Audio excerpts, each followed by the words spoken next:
Selamat pagi, salam sejahtera bagi kita semua, saudara-saudaraku sekalian, dimanapun kita berada saat ini. Kita akan mendengarkan firman Tuhan lewat renungan hari ini, hari Sabtu tanggal 14 Juni 2025. Sebelum kita mendengarkan firman Tuhan, saya undang kita bersatu di dalam doa. Mari kita berdoa. Bapa di surga, Bapa yang baik, yang bertahta dalam kerajaan sorga, yang kami puji, kami sembah melalui anak-Mu Tuhan Yesus Kristus, Tuhan dan Juru Selamat kami. Di pagi hari ini kami bersyukur, di mana Tuhan yang menolong, menuntun, dan memelihara kami sebagaimana ada saat ini. Itu semua karena kasih dan anugerah-Mu Tuhan. Dan saat ini kami rindu untuk mendengarkan firman Tuhan. Biarlah firman itu boleh kami dengar dan kami pelajari dan kami melakukan seturut dengan kehendak Tuhan. Ampuni segala dosa pelanggaran kami supaya kami layak menerima kasih dan anugerah-Mu. Di dalam nama Tuhan Yesus kami berdoa dan mengucap syukur. Amin. Bapak, Ibu, dan saudara-saudaraku yang dikasihi, firman Tuhan pada saat ini terambil dari Kisah Para Rasul pasal 27 ayat 15. Beginilah firman Tuhan. Kapal itu dilandanya dan tidak tahan menghadapi angin haluan. Karena itu kami menyerah saja dan membiarkan kapal kami terombang-ambing. Demikianlah pembacaan firman Tuhan. Bapak, Ibu, dan saudara-saudaraku, sebagai topik firman Tuhan pada saat ini, firman Allah sumber kekuatan kita. Dalam nats ini bahwa Rasul Paulus berlayar ke Roma. Ketika mereka berlayar di lautan, mereka mengalami problema, masalah atas kapal yang mereka tumpangi. Bahkan kapal tersebut terkandas. Mereka tidak bisa melanjutkan perjalanan. Mereka sangat khawatir dan bimbang.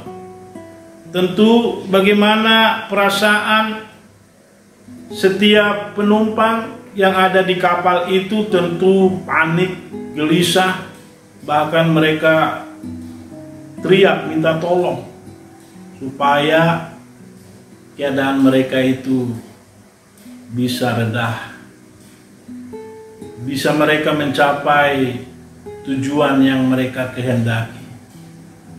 Bapak, Ibu, dan saudara-saudaraku, dalam situasi hati yang panik adalah serangan takut mendadak dan membuat kita sulit berpikir tenang. Biasanya hal ini terpicu karena sebuah situasi yang genting, yang mengancam muncul tiba-tiba tanpa diduga-duga, yang kita alami, yang kita rasakan. Dalam keadaan seperti itu, kita kerap bertindak di luar akal sehat kita menjadi tidak tenang, bahkan panik berlebihan, menjadikan kita tidak fokus kepada siapa kita berharap. Bapak, Ibu, dan saudara-saudaraku, Paulus diperhadapkan dengan kesulitan dalam perjalanannya. Ketika berada di kapal, badai datang menerpa. Angin puyuh itu memaksa kapal serta seisi kapal itu, para penumpangnya, ketakutan, khawatir, dan bimbang. Bahkan dalam titik menyerah, pasrah, apapun yang terjadi, mereka sangat tidak memiliki pengharapan. Bapak, Ibu, dan saudara-saudaraku, mereka membiarkan kapal terombang-ambing.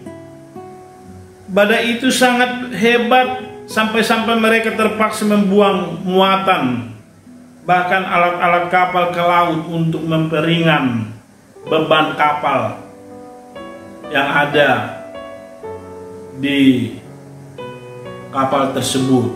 Mereka membuang barang-barang yang sangat memberatkan. Apa yang kira-kira bisa meringankan kapal itu supaya muatan kapal itu tidak overload. Saudaraku yang baik hati, situasi begitu terancam.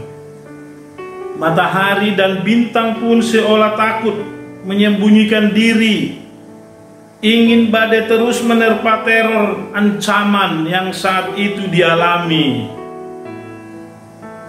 para penumpang bersama-sama dengan Rasul Paulus. Akibatnya mereka pun putus asa karena merasa tidak akan selamat. Kondisi itu pasti menguras pikiran, perasaan, emosi, dan tenaga mereka. Seakan-akan mereka berpikir secara resio kekuatan mereka bahwa bagaimana ini bisa terjadi. Mungkin mereka saling menyalahkan, mungkin mereka saling mencurigai, bahkan mereka sering mencari kambing hitam dalam situasi itu.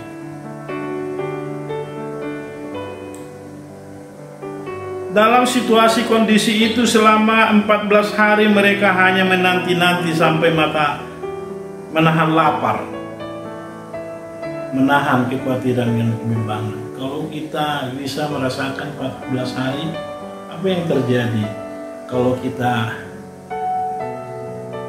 mengalami saat ini dalam situasi seperti itu? Mungkin sama halnya kekhawatiran, kebimbangan, dan emosi itu meluap-luap dalam hati para umat Tuhan yang ada di kapal tersebut.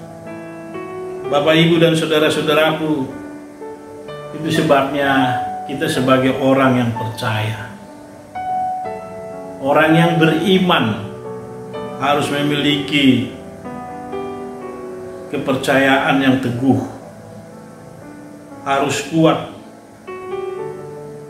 di dalam iman kepercayaan kita, bahwasanya pertolongan kita datangnya dari Tuhan. Sumber pertolongan kita hanya dari Tuhan. Bapak, Ibu, dan saudara-saudaraku,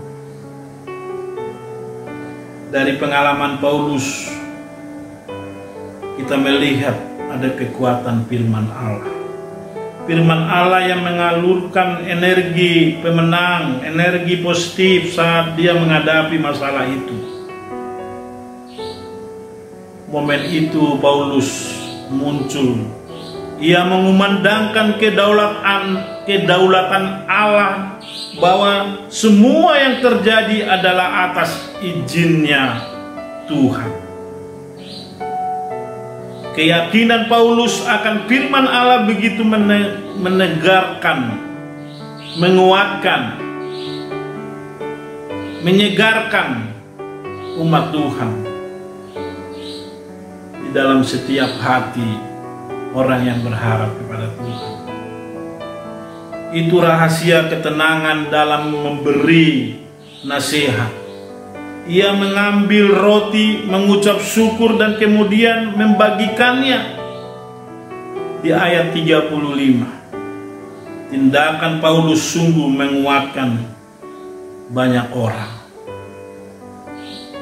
Di ayat 36 sampai ayat 38, dia memiliki inisiatif karena dia memiliki iman yang kuat, iman yang kokoh, iman yang sangat dekat kepada Tuhan. Dia memahami dan mengerti akan kebenaran firman Tuhan lewat kuasa pertolongan. Sumber pertolongan kita hanya datangnya dari Tuhan.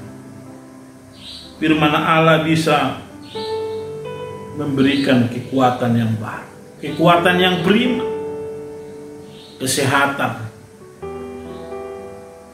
sehingga kita boleh menapaki hari-hari kehidupan kita, hari ini dan akan datang.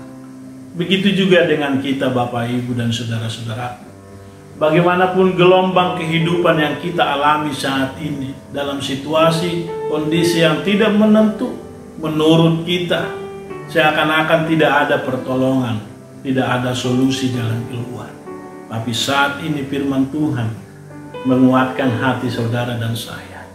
Datanglah kepada Tuhan, berimanlah kepada Tuhan dengan sungguh-sungguh di dalam kekuatan energi firman Tuhan itu yang akan disampaikan di dalam setiap saudara dan saya, sehingga kita berdiri teguh, berdiri tegak di atas kaki, yaitu firman Tuhan, sehingga kita boleh berjalan di dalam lembah kekelaman ini, di dalam dunia yang tidak menjanjikan kita untuk mengalami damai sejahtera dan sukacita.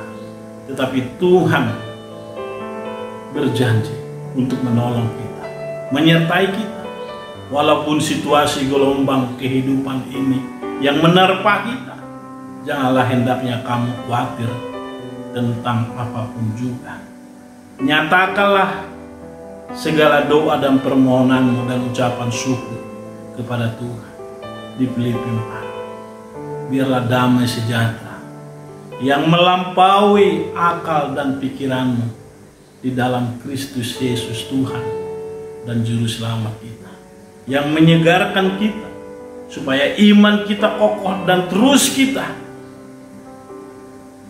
belajar akan firman Tuhan. Di dalam firman Tuhan itu ada kehidupan yang harus kita hadapi hari ini dan akan datang. Bahwa Allah berjanji supaya kita hidup di dalam ketaatan, kesetiaan di dalam Tuhan. Bapak, Ibu, dan saudara-saudaraku, nats ini juga mengajak kita menghayati dan menghidupi firman Allah. Kita bisa melakukannya dengan banyak cara. Misalnya, kita membaca firman Allah, mendengarkan renungan, mendengarkan khotbah, dan diskusi akan firman Allah, pendalaman Alkitab, supaya kita mengerti dan memahami maksud dan rencana Tuhan di dalam firman-Nya yang kita renungkan siang dan malam, yang kita baca. Minta hikmat kekuatan supaya Tuhan singkapkan kebenaran firman itu di dalam hati loh kita. Biarlah kita mau terus belajar akan firman Tuhan, karena di dalam firman Tuhan itu ada kepastian, Di dalam firman Tuhan itu ada janji Allah yang nyata dan real yang kita alami hari demi hari, supaya kita hidup tergantung kepada Tuhan, terpaut, mendekat, memahami maksud rencana Tuhan lewat hubungan baik kita, lewat firman Tuhan.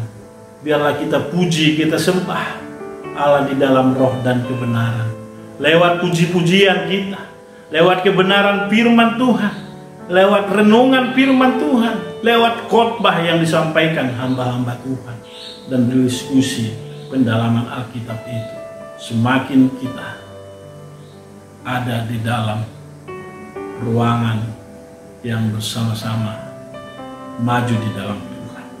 Bapak, Ibu, dan saudara-saudaraku sekalian, biarlah firman itu menggerakkan kita untuk lebih baik, lebih setia, lebih taat di dalam Tuhan. Jangan kita berpaling dengan tawaran-tawaran dunia ini yang penuh kegelapan, yang penuh sandiwara. Tetapi firman Tuhan itu yang terus memberikan kita kemenangan. Jadilah pemenang bersama Yesus, pemenang yang sejati. Bersama Yesus kita kuat menghadapi badai kehidupan ini, menjadi pemenang, lebih dari pemenang di dalam kasih pertolongan Tuhan di dalam hidup kita. Amin. Mari kita berdoa. Terima kasih Bapa di surga, firman-Mu yang mengingatkan kami, walaupun gelombang kehidupan ini menerpa kami dalam situasi kondisi yang tidak menentu, bahkan menjadi kami khawatir, bimbang, dan firman-Mu ini yang menguatkan kami supaya kami fokus memandang kasih dan kuasa Tuhan. Dan kami belajar firman Tuhan menjadi kekuatan kami, bekal kehidupan kami, sehingga kami Tuhan berjalan di dalam kebenaran firman-Mu. Berkatilah setiap kami, berkatilah saudara-saudara kami dimanapun mereka berada, dan famili kami. Biarlah nama Tuhan yang dipuji, dan kami senantiasa hidup di dalam kasih Tuhan. Terpujilah nama-Mu Tuhan sekarang sampai selama-lamanya. Kasih karunia dari Tuhan Yesus Kristus, cinta kasih dari Bapa di surga, persekutuan Roh Kudus menyertai kita hari ini sampai selama-lamanya. Amin. Tuhan beserta kita, Immanuel. Tuhan memberkati.